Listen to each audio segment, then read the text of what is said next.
Chers amis, merci d'être toujours là sur la matinale Tocsin ce vendredi matin. Nous venons de recevoir Lauriane Bernard. Vous avez entendu notamment sur la loi sur les dérives sectaires. Maintenant, on va changer de sujet et je vous l'avais annoncé, François Bellet. François, bonjour, comment vas-tu?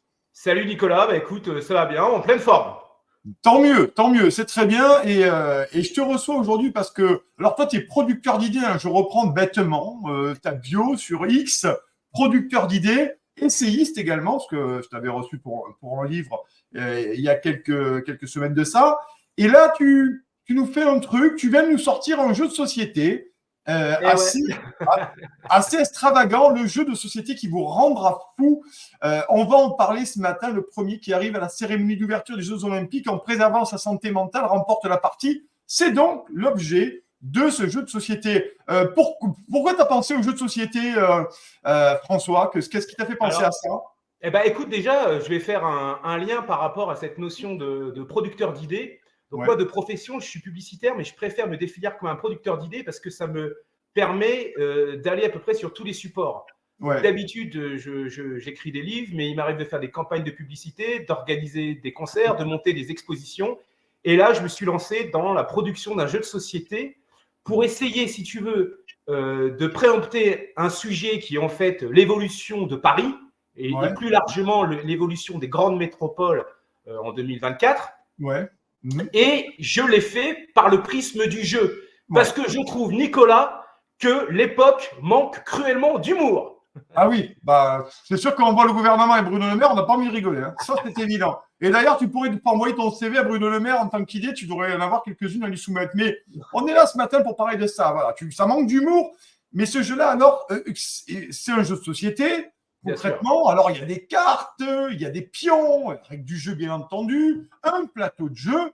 Donc, le but, c'est quoi, François? Qu'est-ce que le but? C'est traverser Paris avec. Il y a beaucoup d'obstacles, apparemment, hein, en Paris. Ouais. Alors, c'est un jeu de société et ce que j'aime bien dire, que c'est un jeu vraiment de société.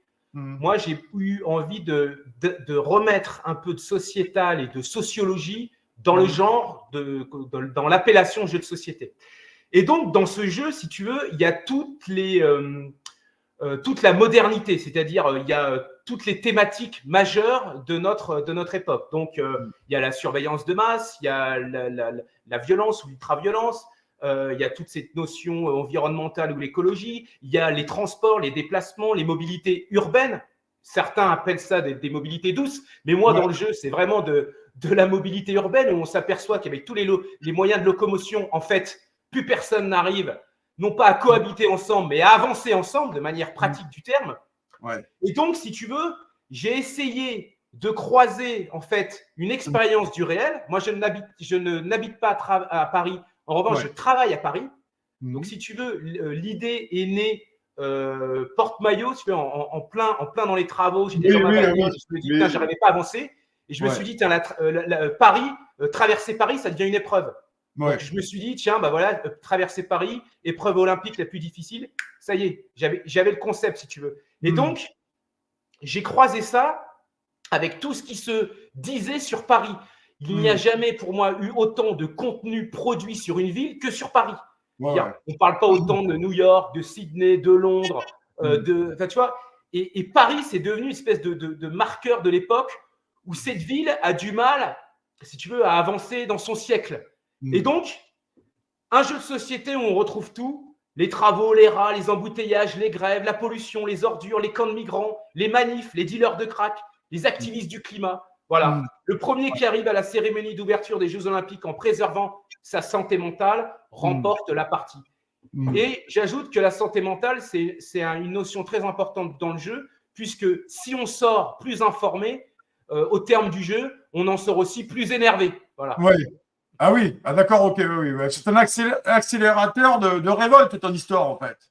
Bah, disons que quand on a un concentré, tout ça sur un même plateau, sur un même paquet de cartes, c'est un bon résumé de l'époque. Donc, si tu veux, en plus, c'est un jeu 3 en 1. Donc, si tu veux, c'est un jeu de plateau qui a été dessiné par un artiste qui s'appelle RLO. Donc, sur le plan artistique, c'est vraiment très sympa, très esthétique. Donc, tu as un jeu de plateau, tu as un quiz. Donc, ça, c'est un quiz je dirais, assez piquant, polémique sur Paris et les Jeux Olympiques. On va revenir sur les Jeux Olympiques. Ouais. Et puis, après, tu as un jeu de dés et qui est en fait un rapport avec des défis autour du jeu, avec des épreuves de type épreuve urbaine. Donc, c'est une espèce de jeu 3 en 1. En gros, on ne s'emmerde pas, tu avances, tu recules, tu permutes, tu changes de place, tu pousses ton voisin. C'est un jeu, ça bouge, quoi, tu vois. Voilà, alors on vous met, vous avez à l'antenne, hein, vous avez en tête voilà, le jeu avec le plateau, vous avez les cartes. On voit que le design, effectivement, a été pensé. Hein, il y a un esprit graphique assez intéressant. Donc, effectivement, vous voyez, c'est vraiment un jeu de société qu'on vous invite, bien sûr, à aller acheter, même surtout si vous n'habitez pas à Paris, j'ai envie de dire, surtout si vous n'habitez pas à Paris, parce que nos téléspectateurs n'habitent pas majoritairement à Paris, c'est évident. Mais je trouve ça intéressant de présenter ce jeu ce matin dans Toxin. Hein. Oui, alors c'est effectivement pour les Parisiens, mais c'est aussi pour les Marseillais, bien sûr, pour les gens du Sud, Ouais. qui se feront aussi un malin plaisir d'aller acheter le jeu et puis de jouer et de se balader comme ça dans Paris. Donc sur le plan, si tu veux, le plateau, donc c'est le parti pris, c'était de faire des petites scénettes, mais qui s'appuient toujours du réel. Donc on voit les manifestations, on voit donc les grèves, on voit, il y a un moment donné, il y a l'épreuve de l'Uri-Trottoir. Donc, il y a tout un tas de petites choses qui correspondent bien à l'époque de maintenant. Et ben, on essaie de se faire un espèce de concentré et on se balade comme ça. Alors, si tu veux, on aurait pu écrire un livre ou un petit essai, un petit pamphlet, tu vois. Mais la dimension ludique et attaquer ce sujet-là par le prisme du jeu, ça donne une autre coloration, si tu veux. Ouais.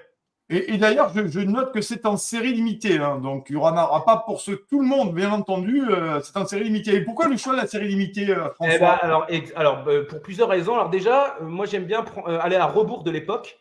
Et je trouve que notre époque, on suit en permanence le diktat du nombre. Alors, évidemment, le nombre de vues, le nombre de likes. Il faut toujours avoir un objectif de quantitatif. Et donc, moi, je me suis dit, moi, je viens historiquement de la musique indépendante. Donc, on faisait des vinyles collector dans le rock, dans le punk et tout ça. Et je trouvais ça hyper marrant de sortir un objet un peu collector. Donc, c'est tiré à quelques milliers d'exemplaires. Si on vend tout, tant mieux. Mais après, il n'y aura pas de réédition. C'est un one-shot. Et je trouve que ça va redonner de la valeur à l'objet. Voilà.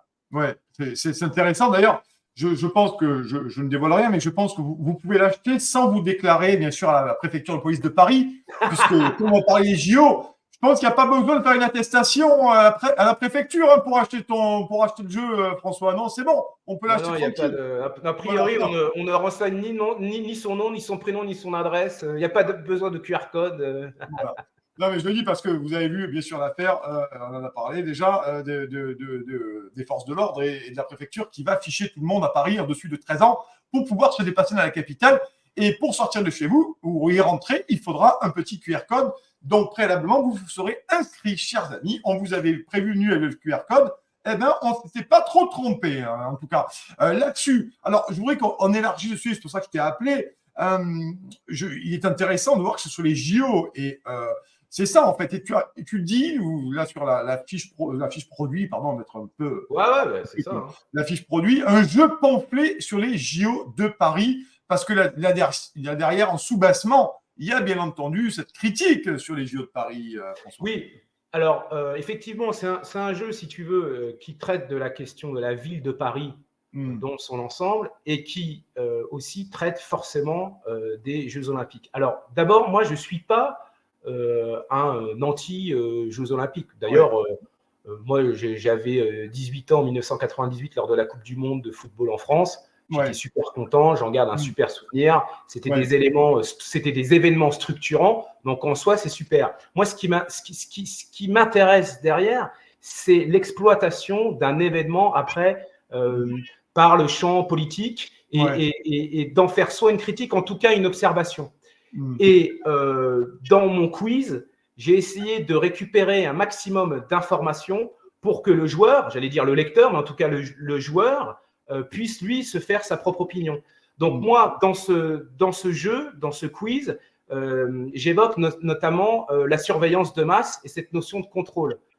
Et donc ça, c'est très intéressant parce que c'est aussi un marqueur de nos sociétés et de l'évolution de la société. Ça donne le ton aussi de ce que va être les Jeux Olympiques et peut-être les années qui viennent. Tout à l'heure, tu parlais de QR code. C'est très, très intéressant. Il y a des périmètres. Et donc, par exemple, tu vois, je vais te donner 3-4 questions et je trouve que la question et la réponse donnent le ton aussi dans la donnée que tu donnes à quelqu'un, tu vois, un joueur. Par exemple, combien de caméras de vidéoprotection comptera la ville de Paris pour les Jeux Olympiques? Bon, il y en aura 4400.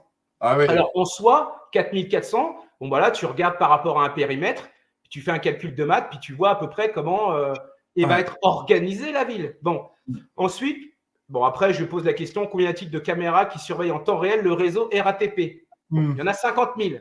Bon, tu vois, c'est des informations qui… Bon, après, pour la première fois en France, il y a eu la loi olympique qui a été votée. Bon, et donc, c'est la surveillance algorithmique qui va être lancée. Donc, on rentre dans une ère comme ça, très de surveillance, de contrôle de masse, couplée avec une nouvelle technologie. Et je trouve que c'est bien de faire une photographie de ça. Ouais. C'est une dénonciation quelque part, mais en tout cas, c'est un fait et c'est un moment de l'histoire où il y a peut-être un basculement, si tu veux. Ouais.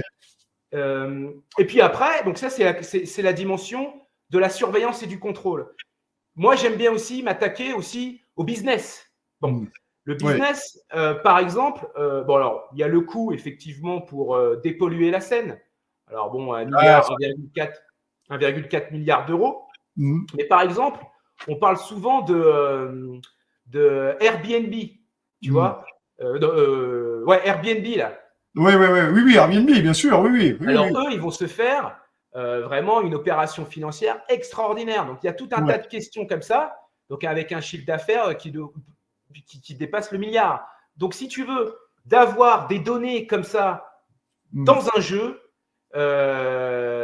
avec une dimension quand même assez fun, j'ai aimé avoir un équilibre, si tu veux. Donc, quand je dis que tu en ressors plus énervé, parce qu'en fait, tu avances, tu recules, et d'ailleurs, tu n'es même pas sûr de finir le jeu, parce que le but, c'est vraiment d'être au plus proche du réel. Donc, et en même temps, tu en ressors informé, quoi, tu vois.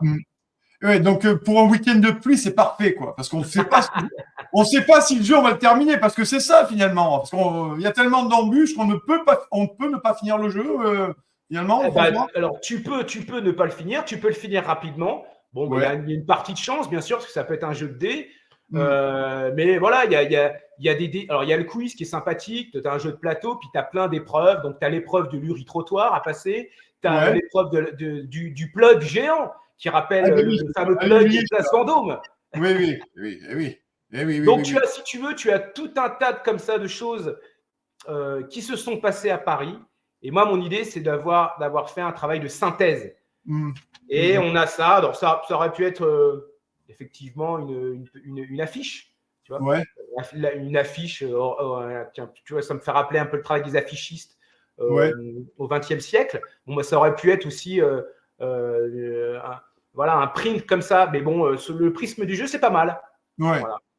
Et effectivement, c'est en prévision des JO qui auront, je crois, le 26 juillet, avec la cérémonie d'ouverture, dont on ne sait pas quelle forme elle prendra, puisque, je l'ai déjà dit, les services de renseignement essayent de convaincre Darmanin et Macron de ne pas faire l'inauguration sur la Seine, puisque je vous rappelle qu'il faut sécuriser 12 km de berges, mais on voit bien que même avec les 4400 caméras, ça va être compliqué. Et tu en parlais tout à l'heure, parce qu'au-delà du jeu, c'est pour ça que j'ai voulu t'avoir ce matin, c'est que j'ai quand même l'impression, et je partage un peu ton analyse là-dessus, c'est que j'ai quand même l'impression que les JO, au-delà d'être une vitrine pour le sport olympique français, qui a une affaire de gros sous, il n'y a qu'à voir le nombre d'enquêtes ouvertes par le PNF depuis 2017, quand même, ça remonte un petit peu.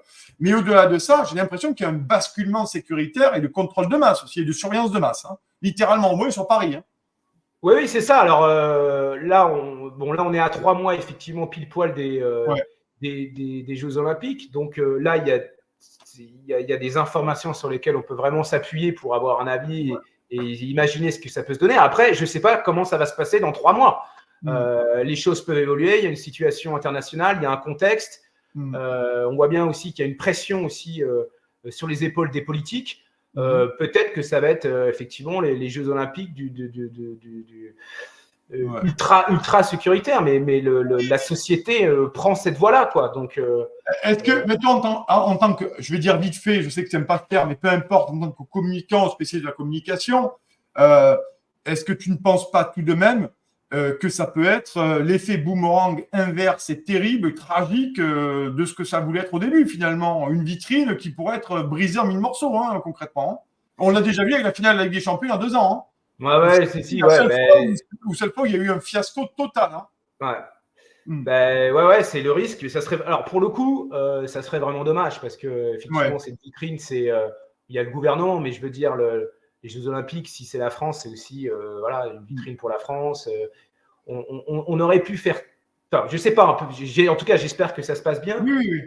Mais effectivement, il y a beaucoup de questions. Et puis surtout, ce qui me. Alors là, pour le coup, en termes de communication, ce que je trouve étonnant, c'est que les messages envoyés ne sont pas très rassurants.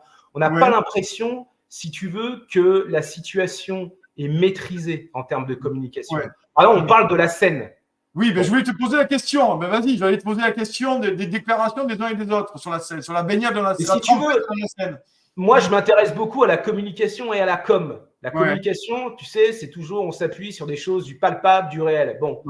Et puis du concret. Là, j'ai l'impression que ça multiplie les effets de com pour pallier un déficit, si tu veux, d'impréparation. Enfin, là, quand tu es à Paris, tu ne te dis pas, je vais aller me baigner dans la Seine.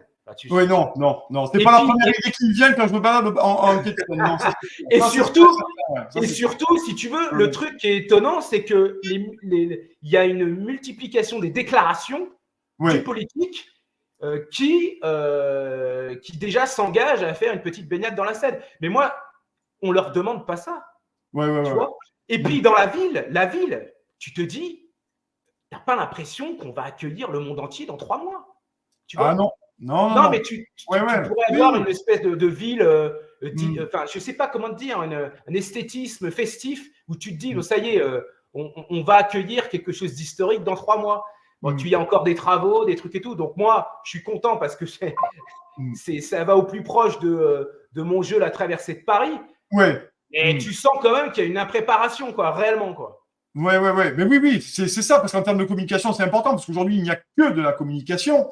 Et comme tu dis, les messages qui sont envoyés sont quand même pas les bons, quoi. C'est quand même pas les bons. Enfin, manifestement, et on voit bien qu'il y a énormément de trous dans la raquette, que ça soit sécuritaire, que ça soit en termes de logement, que ça soit en termes d'accueil, que ça soit en termes de sécurité. En ce moment, ça fait flipper leur histoire, là, concrètement. Ouais, et puis, oui, alors, en termes de messages, puis aussi en termes de porte-parole, on a l'impression que tout ça n'est pas vraiment maîtrisé, qu'il y a 2-3 personnes comme ça qui portent un peu le message, mais c'est assez fragile, fébrile parfois. Ça va à coup de com'. On voit bien que les ficelles de la com, pour la com, ça ne fonctionne plus. Maintenant, les effets d'annonce, moi j'ai beaucoup écrit là-dessus, ça ne fonctionne plus. Maintenant, on veut des faits, du concret, des résultats. Donc, quand on parle de la scène, on a envie de dire maintenant c'est top. Et puis, on n'a pas envie que le politique le prouve. On a envie que les sportifs s'entraînent. Et puis, quelque chose de concret, qu'on rentre dans une démarche, si tu veux, dans un moment sportif, dynamique, et puis avec des résultats tangibles, quoi, tu vois, visibles. Alors que bon, là, pour le moment, tu sens que c'est un peu fragile quand même. Hein. Est-ce que finalement, j'ai une dernière question que je vais te poser, un peu ouverte. Est-ce que c'est pas la fin de la parole politique, François, tout simplement? Est-ce qu'on n'arrive pas au bout du processus de la fin de la parole politique, des éléments de langage, de la langue de bois, les effets d'annonce? Les gens ne les écoutent plus. Franchement, une majorité de gens ne les écoutent plus. Vraiment.